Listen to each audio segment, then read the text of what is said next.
Tu m'avais dit à la prolongation hier. T'étais d'accord? C'était fini avant que ça commençait, le match. C'est épouvantable. C'est épouvantable. Refuser de compétitionner en finale de la Coupe Stanley, j'ai rarement vu une affaire de même. Pour vrai, là, spectacle désolant pour la Ligue nationale de hockey, signer une équipe canadienne en plus, je le prends pas. Une équipe qui aligne 2 des 5 meilleurs joueurs sur la planète, Connor McDavid et Leon Draisaitl, prenait position 3 et 4 au monde en termes de qualité de joueur de hockey.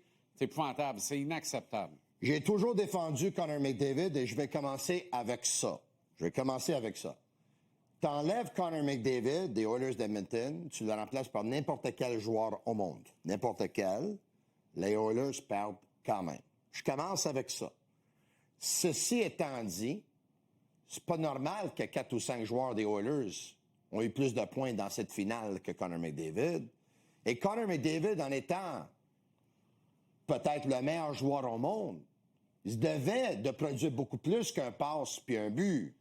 M'excuse. 0 en 6. Je ne blâme pas pour la défaite parce que, encore une fois, ça, c'est toute une machine d'hockey. Oui, mais Tony... C'était 2 joueurs sur papier contre 3 trios équilibrés, 4 défenseurs puis un goaler. Oui, mais si un des 2 joueurs sur papier se présente pas à aucun des 6 matchs de la série, ne pense pas la gagner.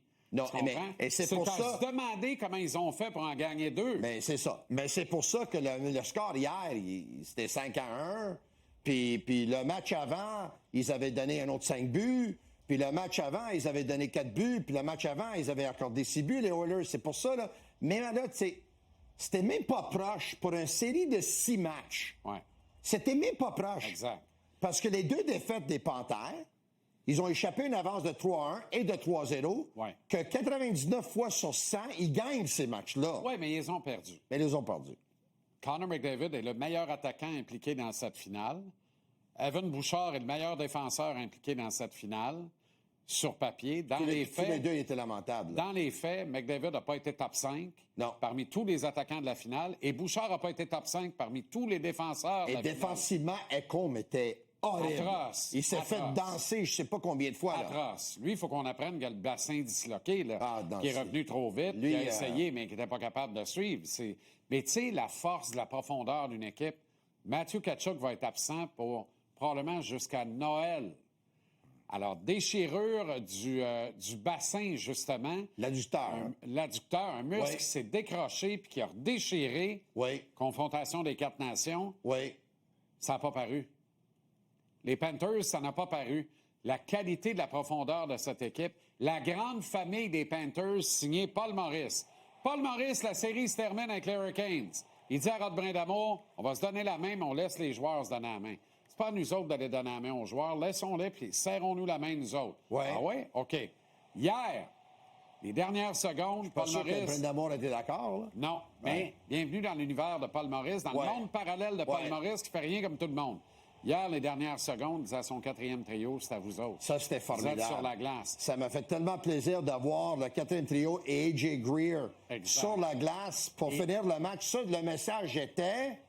Le 4e trio sont aussi importants que le premier trio. D'ailleurs, on l'a vu quand on a donné la Coupe Stanley à tous les gars qui l'avaient jamais gagné. Jamais gagné. Bienvenue dans le monde de Paul Maurice. Jamais gagné et le nouveau venu. Exactement. Ça a été formidable. Fantastique. Quand on parle de la culture dans une équipe, là, tu sais, Marc Bergevin parlait beaucoup de culture. C'est pour ça qu'il est allé chercher chez Weber dans ces transactions-là. Puis malheureusement, les Canadiens n'ont jamais gagné la Coupe. Mais on peut dire qu'est-ce qu'on veut de Marc Bergevin qui ne fait pas l'unanimité. C'est rendu dans un final. Puis Marc Bergevin, certaines choses à identifier. Tu sais, c'est qui, à part Roberto Luongo, le conseiller spécial au directeur général Bill Zito? À part Luongo, tu sais, c'est qui l'autre? Oui, bien sûr, Rick Dudley. C'est Rick Dudley. Bien sûr. Le dépisteur amateur en chef des Panthers de la Floride, c'est Shane Churla. Exact. Les 2 étaient des embauches de Marc Bergevin. Absolument. Absolument. Donc, il y a des choses, là, dans ce club-là, qu'on voyait dans le Canadien aussi. Exactement. Il y a des choses dans ce club-là qu'on voit avec le Canadien actuel, comme quoi un ancien agent de joueur, devenu directeur général d'une équipe, qui a pas peur d'avoir à ses côtés beaucoup de gens compétents. Comme en même temps, ils ne se battent pas à armes égales.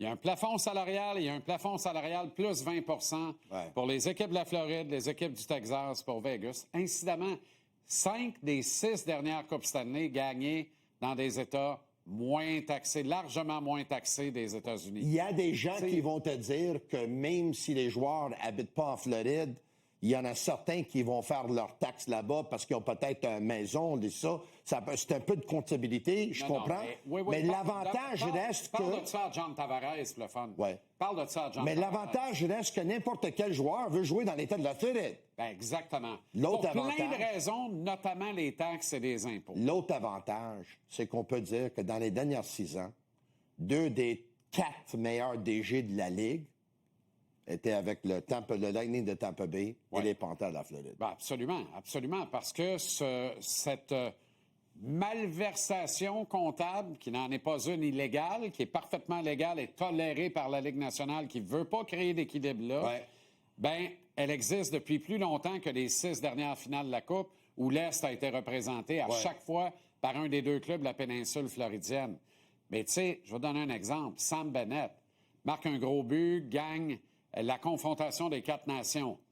Arrive, gagne la Coupe Stanley, une 2e de suite, et gagne le trophée Conn Smythe. Ce gars-là, Tony, c'est l'homme de 10 millions. C'est l'homme de 10 millions au 1er juillet. Je ne sais même pas s'il va faire 8 par année pour rester en Floride, puis il va signer tout de suite, il va être bien content. Ouais, je pense et que... Ekblad, et Bennett, et Marchand, ça va être réglé, peut-être même avant le repêchage. On a vu la foule dans les petites heures de ce matin qui scandait 8 more years, un autre 8 ans pour Sam Bennett. Et lui, il répétait la même chose. Donc, je pense que, écoute, ce ne serait pas facile, mais je pense que les Panthers de la Floride ont l'opportunité de ramener et de prolonger Ekblad, Marchand et Bennett. Je pense qu'ils vont le faire. Je pense Puis que... si je serais... Aaron Ekblad a dit, on a été bâti pour être en finale puis gagner la Coupe Stanley, puis on va continuer de le faire. Exactement. Ça n'a pas d'un gars qui veut partir, là. Non. Puis Aaron Ekblad va accuser une baisse de salaire intéressante. Un gars qui termine un contrat de 8 ans à 7,5 millions par année.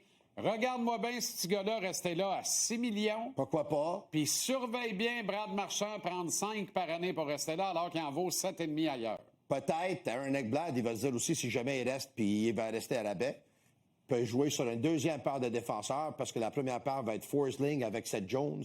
Lui, il peut être le 3e. Nicolas peut être le 4e. Exact. Ils se partagent les responsabilités, ils se partagent le travail, moins de pression sur tout le monde. Exact. C'est fantastique. Hey, l'équipe que Zito a bâtie, là, honnêtement, là, je sais même pas comment cette équipe-là rentre dans la masse. C'est formidable. Elle rentre dans la masse parce que la masse est 20 plus élevée, Tony. C'est peut-être ça. Tous les gars gagnent moins d'argent qu'ailleurs. Le seul qui gagne sa vraie valeur, c'est Sergei Bobrovsky. Et Connor McDavid, de l'autre côté, qui a lancé Knoblauch sous l'autobus. Ben oui, mais... Mais c'est ça qu'il a fait. Oui. Il dit, on a essayé de faire la même chose, ça ne fonctionnait pas. Son ami. Il va être dehors. Ben oui. Après que Connor a dit, c'est la même chose que quand Peter DeBoer a dit, qu'est-ce qu'il a dit? DeBoer était fini avec les Stars. Là, je pense que ça va être Knoblauch qui est fini parce qu'à cause de qu'est-ce que Connor McDavid a dit. Comment tu penses que... En tout cas, moi, je surveille les prochaines semaines. Il faut qu'on apprenne que McDavid reste là pour 8 ans. Mais là, si McDavid reste, Knoblauch est parti. Knoblauch est parti. Si Knoblauch reste, c'est McDavid qui est parti. Oublie ça, là. Oublie ça. Puis si McDavid s'en va, Knoblauch s'en va pareil. Knoblauch reste pas. Peut-être. Il peut pas rester. Ah ouais. OK. Tu as une histoire en terminant avec Lane and Cole, les frères Hudson. Ça, c'est formidable. Il y a un tournoi qui s'appelle, d'un tournoi de hockey pour des jeunes garçons de 12 ans qui s'appelle Kings of Spring. Les rois de l'été. Les rois du printemps. Et il y a une équipe, il y a 36 équipes dans ce tournoi-là qui a commencé aujourd'hui, qui va se terminer samedi. C'est pas à Pierrefonds, ça? Mais c'est à Île-Bizarre et à Pierrefonds, au 4 glaces puis à l'Arena Saint-Raphaël. Le meltdown, on appelle ça le meltdown. Au complexe 4 glaces ce matin à Pierrefonds, un match à 8h30 le matin, entre le Hudson Development Team, que tu vois à gauche, le père de Lane Hudson, Rob, que lui est propriétaire de cette équipe-là parce qu'en 2016, si je ne me trompe pas, le père qui a vu qu'il y avait des jeunes, 4 jeunes de talent, parce qu'il y a 4 enfants, 4 garçons, avec une autre personne, ils ont acheté un aréna pour que leur fils puisse patiner de la journée puis la soirée longue, là. Et là, ils ont une équipe qui s'appelle Hudson Development Team. Ils ont 4 catégories d'âge, 2010, 11, 12 et 13. Et ce matin, c'est les 13 qui se jouent ici dans un tournoi de U12, Ouais. dont des 2013. Et ils avaient un match ce matin, ils avaient même un après-midi. Un après-midi, je ne sais pas, parce que le match est fini peut-être il y a environ 1 heure. Et là, Lane et Cole ont coaché avec le père. Donc, lui, il est descendu. Et qui a amené comme ses adjoints? Lane puis Cole. Formidable. 2 de ces 4 garçons. Formidable. Cole, évidemment, qui était l'MVP au tournoi junior majeur, du junior, championnat du monde junior pour les États-Unis. Bien sûr. Lui qui est repêché par les Capitals de Washington. Mais c'était quelque chose. As-tu vu, Lane? Là? Absolument. Fantastique. Ciao, Bello. Ciao, ciao. Ciao.